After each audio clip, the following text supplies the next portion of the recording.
Continuation of Chapter 4, The Advance of Freemasonry. The Pope is forced to observe that, despite the intervention of his predecessors and the chiefs of state, quote, the sect of Freemasons grew with a rapidity beyond conception in the course of a century and a half. End quote. Unfortunately, we too are forced to observe that, despite all that the popes did, the Freemasons have made such inroads that there remains not a single head of state who opposes the actions of Freemasonry. There is not a single power left among the countries where Masonry had been banished to uphold and second the action of the popes. There was, at the time of the last war, a slight attempt to resist, made by Marshal Pétain and by Salazar, who took a few measures against Masonry. But these were only sporadic attempts emanating from persons who came to the fore in special circumstances because of the anarchy of war, and who were able to discern the cause of the evil, observing that there were traitors in the ranks of the Freemasons. So they opposed them, but it did not last. After the end of World War II and the disappearance of those courageous personalities, it was over. There is no more resistance. On the contrary, it is now Freemasons who govern all these countries, even the so-called Catholic ones. Quote, henceforth there will be grave reason to fear. End quote. The Pope, far-sighted, fears for the future and asserts that the danger is grave. Quote, not indeed for the Church, for her foundation is much too firm to be overturned by the effort of men. End quote. If he had witnessed what is happening now, what would have been his reactions? Of course, he would have affirmed that the Church cannot be overturned, as he said, but no one before the Second Vatican Council could have imagined that the Church would be infiltrated by her enemies, by the Freemasons, and that Freemasonry would succeed in having its adepts or its dupes counted among the cardinals of the Roman Curia. Quote, but for those states in which prevails the power, either of the sect of which we are speaking, or of other sects not dissimilar. End quote. So, the Pope declares that he must speak. He cannot remain silent faced with this generalized conspiracy. Quote, it is now our intention, following the example of our predecessors, directly to treat of the Masonic Society itself, of its whole teaching, of its aims, and of its manner of thinking and acting, in order to bring more and more into the light its power for evil, and to do what we can to arrest the contagion of this fatal plague. End quote. It is one more attempt of the Pope to attempt to impede the sect from having too great an influence. First, he will speak of its existence, then of its goals, and will set forth, in explaining them, the deplorable consequences of these doctrines, and finally he will propose remedies. The outline of the Encyclical is, then, number 1, the affirmation of the existence of these sects. Number 2, the goal towards which they act. Number 3, the description of their principles. Number 4, the consequence of these principles. Number 5, the correct judgment of them. Number 6, the remedies to apply to them. Unity of all secret societies.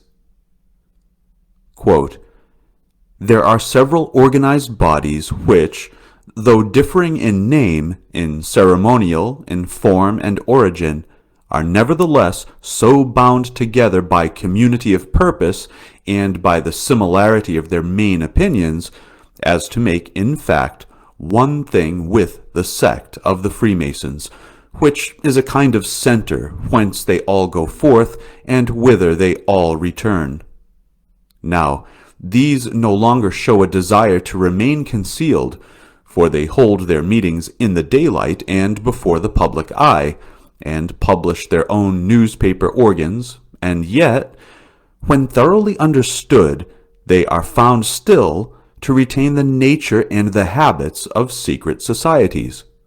There are many things like mysteries, which it is the fixed rule to hide with extreme care, not only from strangers, but from very many members also, such as their secret and final designs, the names of the chief leaders, and certain secret and inner meetings, as well as their decisions, and the ways and means of carrying them out. This is, no doubt, the object of the manifold difference among the members as to right, office, and privilege, of the received distinction of orders and grades, and of that severe discipline which is maintained. Candidates are generally commanded to promise, nay, with a special oath, to swear that they will never to any person at any time or in any way make known the members, the passes, or the subjects discussed. Thus, with a fraudulent external appearance, and with a style of simulation which is always the same, the Freemasons, like the Manichees of old, strive as far as possible to conceal themselves, and to admit no witnesses but their own members." End quote.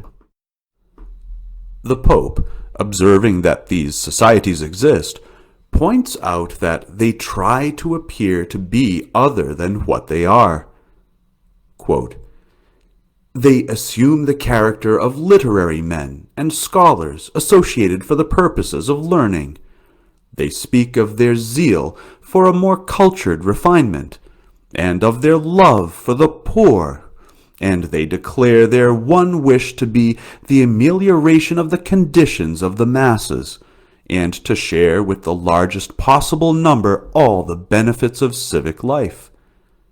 But to simulate and wish to lie hid, to bind men like slaves in the very tightest bonds, and without giving any sufficient reason, to make use of men enslaved to the will of another for any arbitrary act, to arm men's right hands for bloodshed after securing impunity for the crime.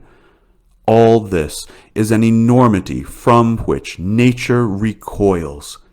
End quote.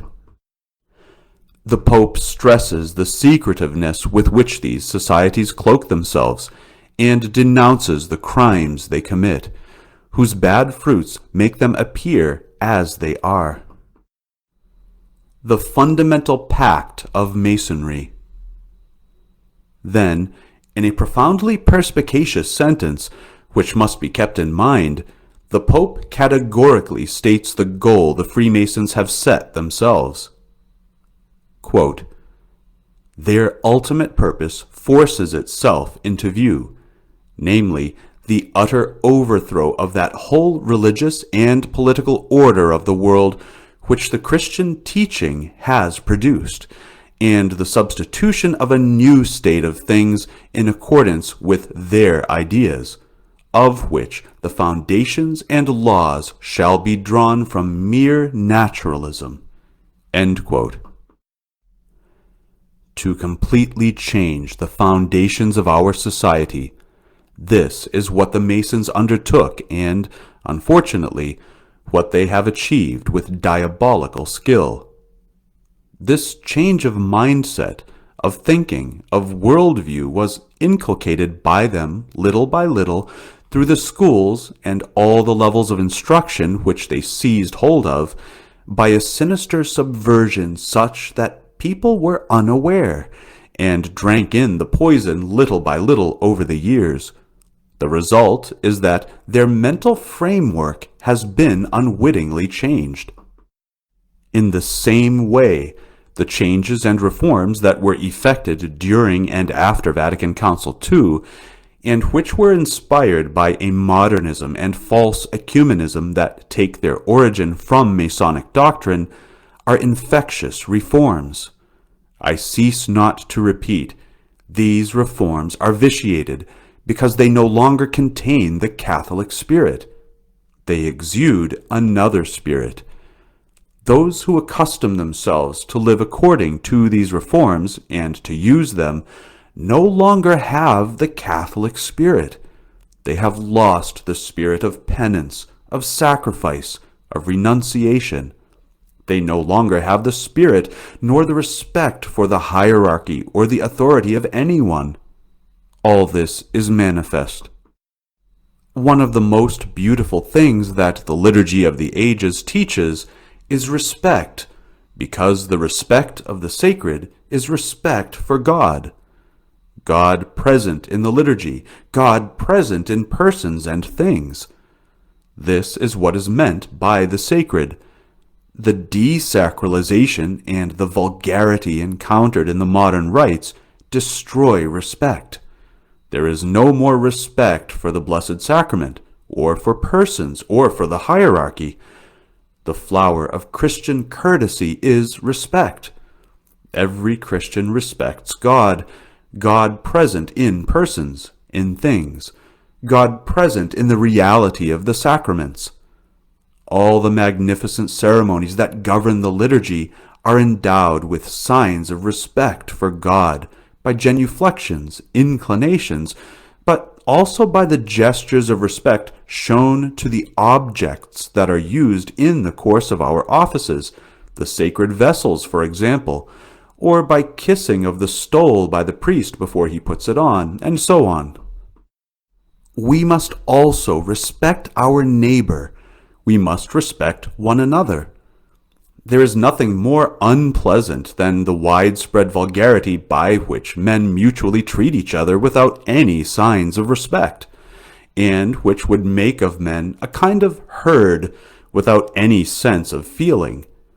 Our souls are temples of the Holy Ghost.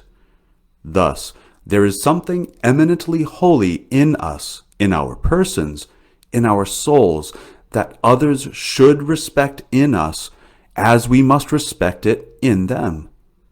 Vulgarity of our relations with others must be banished, for we should not conduct ourselves towards those around us as if there were nothing sacred in them.